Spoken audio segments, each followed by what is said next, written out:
Jai Hind, dear students. Once again, welcome to your mathematics class. In the past video, you all have seen that how do we calculate the compound interest, how the compound interest is different from the simple interest, and how can we calculate it. Also, you might have seen that while calculating the compound interest, it was a long process. There were so many calculations and there were so many steps. So then we thought of why can't we find out something which is a little bit shorter when we are going to calculate the compound interest. So for the same, what we have done, we have derived a formula for calculating compound interest on a particular amount which has been invested for a certain number of years. So today's class will be firstly starting with the deduction of the formula for finding the compound interest so that our work can become a little bit easier than what it was there in the previous class. So let us begin with the deduction of.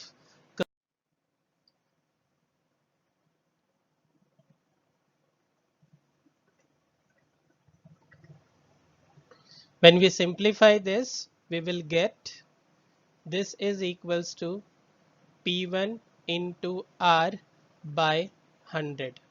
And then amount for the first year is A1 plus principal, that is this SI1, which is equals to P1 into R by 100, and that's what is written here. Now you can see P1 and P1 in both the terms. P1 is present, so we can take out P1 common. When we take out P1 common, we will get A1 is equals to 1 plus R by 100. When we take P1 common from here, we are left with nothing. So we write 1 here. And then from this, since P1 is common, so we are left with R by 100. So we will get A1, that is amount for first year, is equals to P1 into 1 plus R by 100. And we know that the same amount which is there for the first year will be taken as the principal for the second year. So the principal for second year is taken as a P2. Now for P2 taking as a principal rate as a R, if I calculate the simple interest for the second year and represent it by SI2, we will get this, that SI2 is equals to P2 into R into 1 by 100, because we have taken the principal for second year as a P2 and then it is R into 1, that is time 1 year by 100. So this is the interest for the first year, which can also be written as P2 into R by 100. So now when you calculate the amount for the second year, it will be principal for the second year plus interest of the second year, which means it will be equals to P2, that is the principal of second year, and interest is this. When you simplify this, we will get P2 into R by 100. So it will be P2 plus P2 into R by 100. So this is what we will get as the amount for second year. Now you can see that P2 is again common in both. So if you take P2 common, we will get the amount of second year, that is E2 is equals to, when you again take P2 common, so we are left with 1 plus R by 100. And now we know that the value of P2 is this, P1 into 1 plus R by 100. So if we replace the value of P2 by this value, so we get the A2 as P1 into 1 plus R by 100. This P2 is P1 into 1 plus R by 100, and this is again written over here 1 plus R by 100. Now we know that x into x can also be written as x square. So we write it in the same way.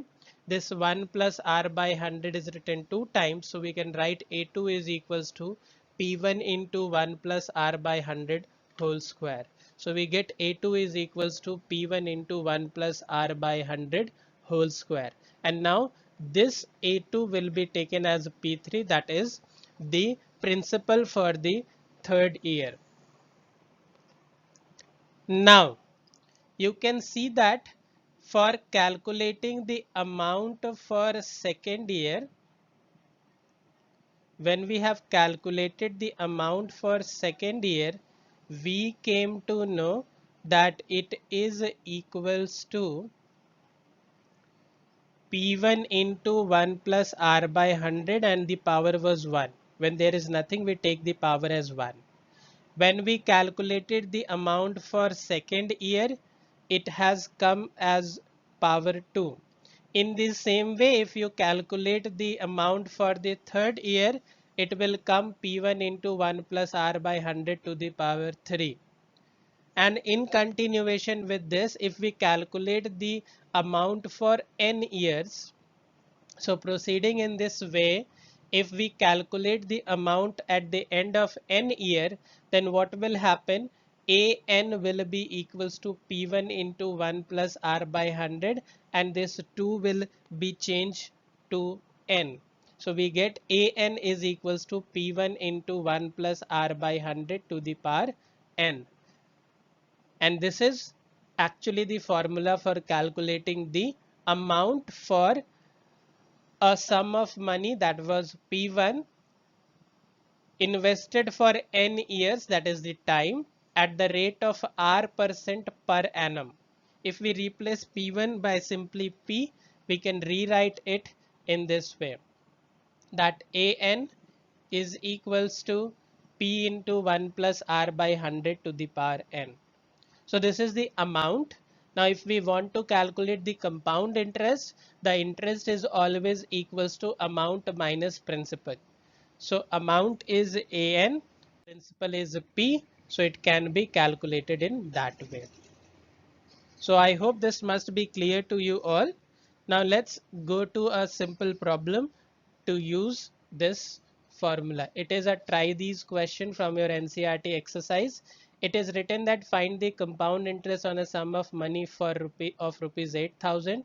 So this 8,000 is the value of P. Then the time is 2 years, so 2 is N and 5% is R. So the same we write over here. P is rupees 8,000, R is 5% per annum and N is 2 years. And the compound interest formula is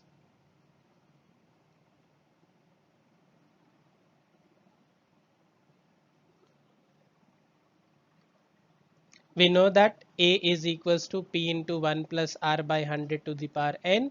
So we replace P by 8,000, R by 5 and N by 2. So when we do this, we will get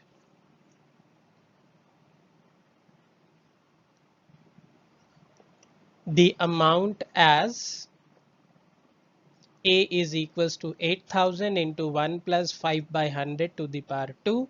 5 by 100 can be reduced. So it will become 8,000 into 1 plus 1 by 20 to the power 2. And now if we take LCM, it will be 20 plus 1 by 20 to the power 2. Then it becomes 21 by 20 to the power 2. If we open up it, it will becomes 21 into 21 upon 20 into 20, which on simplification gives amount is equals to 8,000 into 441 upon 400. Now we can reduce this 400 and 8,000. You know that 400 and 8,000 when divided will gives you the value as 20. So it will becomes 20 into 441. So we get the amount as rupees 8,820. So this is the amount of rupees 8,000 for 2 years at 5% per annum. If we want to find out the compound interest, we will subtract the principal from the amount, that is this CI is equals to A minus P. So it is 8,820 minus 8,000, which will gives you 820 rupees as the compound interest. So this is how you can see that it is now a little bit easy to calculate the amount and compound interest with the help of formula rather than using the direct method which we have discussed in the previous class. Now, this is the formula for calculating the amount or the compound interest when the interest is compounded annually, which means in 1 year the interest will be given only one time.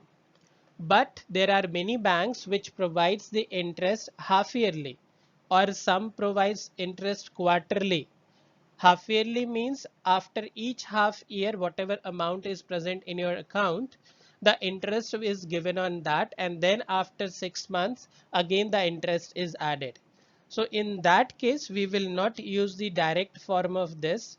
Instead of that, there are few adjustment made to calculate the compound interest when the interest is compounded half yearly or quarterly. What are the things to be kept in mind is here. So time period and rate, what is it, is written here.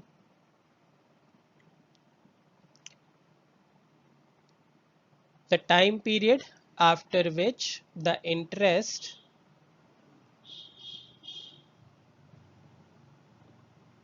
is added each time to form a new principal is called conversion period. Remember this, like after each 1 year if the interest is calculated, so the conversion period will be 1 year.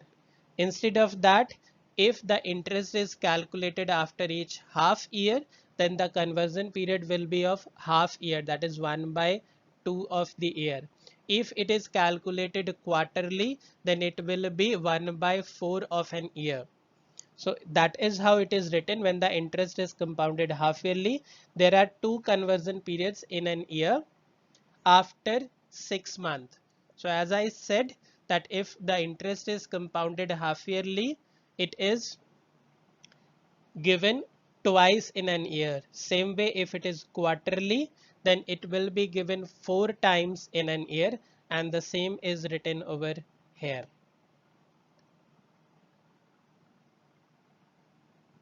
Now for these two things, suppose if you want to calculate the amount and compound interest when the interest rate is compounded half yearly or quarterly, how the formula is used is written over here. What are the adjustment made is here. Suppose if the interest is compounded half yearly, then we use the interest 2 times. So time period will be double and rate of interest will be half. Same way if it is quarterly, then the time period will become 4 times and rate will become 1/4. So the formula for half yearly will be this.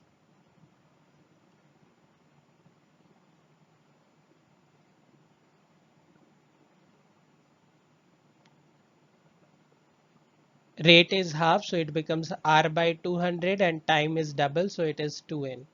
Same way if it is quarterly, then we use the formula amount is equals to P into 1 plus R/400. It should be 400 and here it is 4n. Okay, it is just done the copy of that. So the changes will be amount is equals to P into 1 plus R/400 to the power 4n if the rate is or interest is calculated quarterly. For quarterly we use this formula. So I hope this is clear to you all.